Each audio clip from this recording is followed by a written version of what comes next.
সব পথের ছিদ্র বন্ধ করে দিয়ে তারা মনে করছে ওয়াজান্নু আন্নাহুম মানিআতুহুম হুসুনুহুম মিনাল্লাহ, তারা মনে করছে যে আল্লাহর আযাব আসার যত রাস্তা ছিল সব রাস্তা বন্ধ, কাজে এখন আর আল্লাহর আযাব আসতে পারবে না। আল্লাহ বলেন ফাআতাহুমুল্লাহু মিন হাইসু লাম ইয়াহতাসিবু, বলদের দল, আল্লাহর আযাব আসার রাস্তা বন্ধ করার ক্ষমতা দুনিয়ার কোন জালিমের নেই। তুই 100 রাস্তা বন্ধ করবি, আল্লাহ 101 নম্বর রাস্তা দিয়ে আযাব পাঠাবে।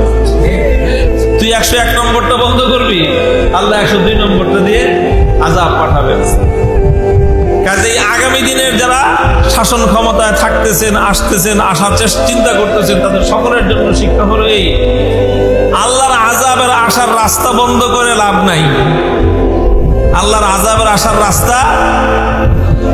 রাস্তা জমিন একটা বন্ধ করবেন, মনে করবেন যে পানির রাস্তা দিয়ে পালায় যাব, ওই পানির রাস্তা দিয়ে পালাই থেকে ধরা খাবেন। পানির রাস্তা বন্ধ করে মনে করবেন যে আকাশে উড়ে যাবেন হেলিকপ্টার দিয়ে, আর 55,000 বর্গ মাইলের 1 ইঞ্চি মাটিতে আপনার জায়গা হবে না। কাজেই শুধু আযাব কোন রাস্তা দিয়ে আসছে সেই রাস্তা বন্ধ না করে আল্লাহর আযাব আসার যেই কারণ, সেই কারণ বন্ধ করেন, জুলুম বন্ধ করেন, মানুষের অধিকার নিয়ে ছিনিমিনি খেলা বন্ধ করেন।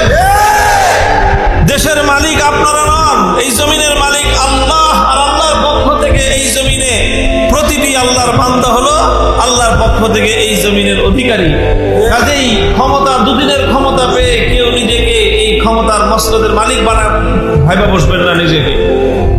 আমার মনে হয় আমি ভাবি আর কি, একা একা ভাবি যে আল্লাহ যে 5 বার আমাদেরকে ডাকেন, মনে হয় আল্লাহ এই কথা মনে করে ডাকেন যে বন্দা এসা পড়া ঘুমায় গেছিস, ফজর অনেক লম্বা সময় হয়ে গেছে, তুইও আমার সাথে কথা বলস না, আমিও বলি না, একটু উঠা আয়, তুইও বল আমিও বলি, একটু উঠা আয় ঘুমের থেকে।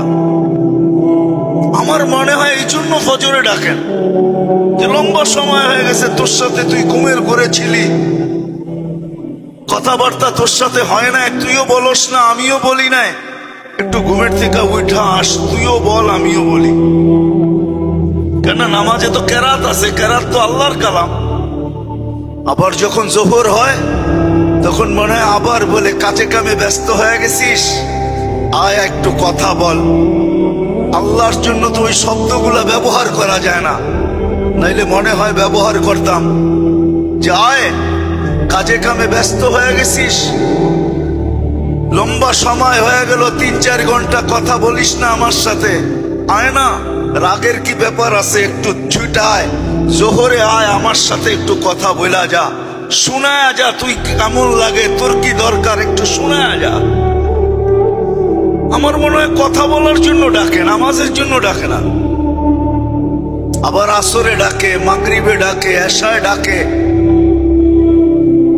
আবার যখন এশায় ঘুমায়া যায় তো বন্দা ভাবে যে আমি তো বিছনায় চলে গেলাম, কিন্তু আল্লাহ বলে না, তুই বিছনায় যাস নাই, এশা পড়ছিস মানে অর্ধেক রাত পর্যন্ত তুই আমার কাছেই আসস। তুই যদিও ভাবস তুই বিছনায়, কিন্তু আসলে তুই বিছনায় না, তুই আমার কাছেই আসস অর্ধেক রাত পর্যন্ত।